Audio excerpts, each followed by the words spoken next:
సాయ పైసలు నేను చూపిద్దాను ఇప్పుడు. సాయ పైసలు మళ్ళీ అడుగుతున్నాయా దొంగ?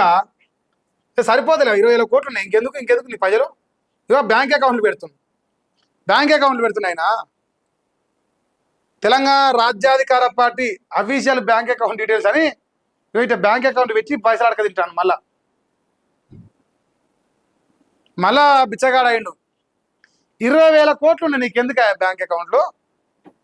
20,000 కోట్లు ఉన్నాయి. కబ్జాలు చేసిన కబ్జా కోర్ల దగ్గర మన దగ్గర మస్తు ఉన్నారు. సరిపోతలేవా పైసలు? మళ్ళీ మా సొమ్ము తింటాను 30 నావు. ఇప్పుడు ఏం చేస్తావు? మళ్ళీ మా సొమ్మిదిని రెడ్డిల సొమ్మిదిని రెడ్డిలను ఉచ్చదాగమంటున్నావు. రేపు మా బీసీల సొమ్మిదిని రేపు మా బీసీని ఉచ్చదాగని గ్యారంటీ ఏంది? దయచేసి మా బీసీ మిత్రులకు 2 చేతులు జోడించి కోరుతా ఉన్నా. 1 నెంబర్ చోర్ తీన్మార్ మల్లన్న గారికి మీరు రూపాయి కూడా ఇవ్వకురి. మస్తు ఉన్నాయి పైసలు ఆయనకు. మందిని ముంచి బీసీలను ముంచి మస్తు కబ్జాలు చేసిండు. దయచేసి మీరు చేతులు జోడించి కోరుతున్నా, 1 రూపాయి ఒకరి ఇస్తే పంది బలినట్టు బలిసి ఓ 10 మంది గుండెగాలను తయారు చేసుకొని బెదిరింపులకు పాల్పడి బ్లాక్మెయిల్ చేసి పోతా తప్ప మీకోసం పనిచేయడు. బీసీల పైననే వీడియోలు చేపిస్తాడు, బీసీలనే తిట్టిస్తాడు, బీసీలనే మాట్లాడిపిస్తాడు. ఎందుకంటే రెడ్ల బానిస. నిజం కాదా నేను చెప్పింది? సో దయచేసి మా బీసీ మిత్రులు తెలియజేస్తున్నా, మన అమెరికాకు పోయిన మళ్ళీ అడుకొచ్చుకుండు, అక్కడ సరిపోలే మళ్ళీ ఇక్కడ అడక తింటాడు. అయ్యో ఇక చూడ్రి, తెలంగాణ రాజ్యాధికార పార్టీకి విరాళాలు ఇవ్వాలి అనుకునేవారు పార్టీ యొక్క అధికారిక బ్యాంకు ఖాతాల్లో జమ చేయాల్సిందిగా మనవి. మీరు ఇచ్చేది కేవలం డబ్బు కాదు, ఓ బ్లాక్ మెయిలర్కి బలం. ఇంకేంది, ప్రతి రూపాయ బ్లాక్ మెయిలర్కి బతుకులు మార్చడానికి ఖర్చు చేయబడుతుంది. ఒకప్పుడు బెలినో కారు ఈఎంఐ కట్టలేని బినామీలు ఇలా కోట్లకున్నారు. ఎవరి పేరు ఏ పొట్టుగాని పేరు నేను నోటికెళ్ళి తీయను, నీ లలిత కళని నాకు ఎరికే.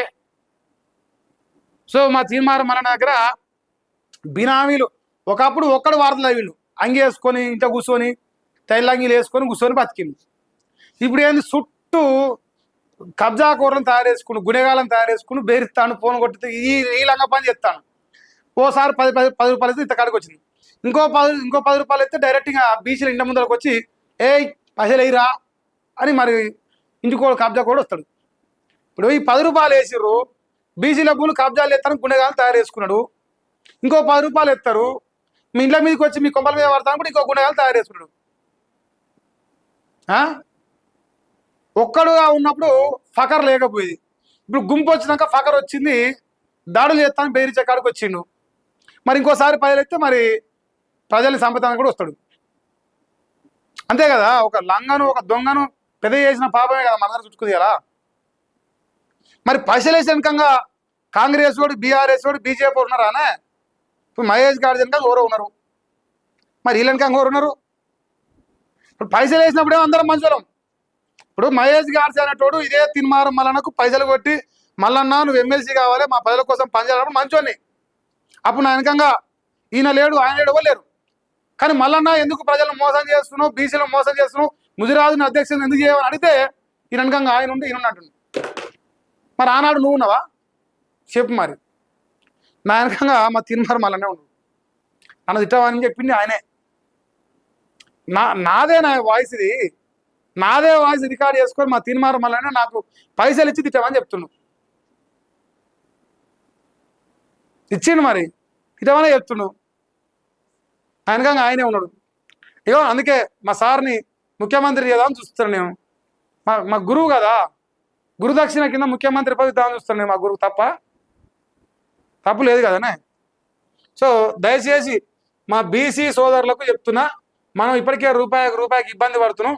ఆయన మన ముందల్ని యాక్టివా కార్ గతి లేని బిచ్చగాడి అలా బలిసిపోయి మాట్లాడుతుండు. సో ఈ బలుపు మాటలు ఇలా కనిపిస్తున్నాయి, ఆ ఫకర్ మాటలు కనిపిస్తున్నాయి. ఇలా పైసలు కొట్టిన మహేష్ గారు సరే నువ్వు అన్నప్పుడు పక్కనున్న బినామీలు వాడోడన్న తెలియనప్పుడు రేపు బీసీలో కూడా మీరు ఓడ అనడానికి గ్యారంటీ ఏంది? ఇప్పుడు కాంగ్రెస్ వాడు ఓడో అదే అంటాడు, బీజేపీ వాడు నాకు ఓడదే అంటాడు.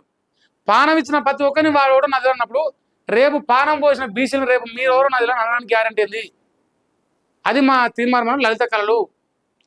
ఇప్పుడు గాడిద వస్తే గాడిద ఎక్కుతాం, గుర్రం వస్తే గుర్రం ఎక్కుతాం. ఇప్పుడు మనల్ని గుర్రాలు లెక్క అనుకుంటాడు బీసీలను, రేపు గాడిద అనడానికి గ్యారంటీ ఏంది చెప్పు మీరు? ఉందా గ్యారంటీ? 10 రూపాయలకు వచ్చినప్పుడు మనందరం మంచోళం అయినా. ఇప్పుడు మనందరం లంగరం.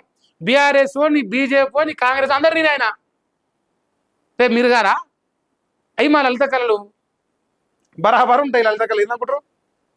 లంగం ముచ్చట్లు చెప్పుట్లా ఇగో ఇట్లా ఐ లవ్ యూ చెప్పిన తప్ప ఆయన గురువు అంటే ఎంత ఇట్లా ఇంత ముద్దుగా ఐ లవ్ యూ చెప్పిన నేను ఇట్లా చేస్తారా నన్ను ఇంత ముద్దుగా చెప్పినాక?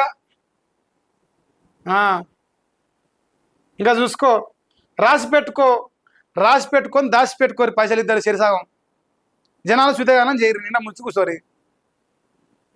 అంతే కదనే. మరి తమ చరిత్రలు ఏంది, మీ కథలు ఏంది, మీ కార్ఖానా ఏంది తెలియదా నాకు?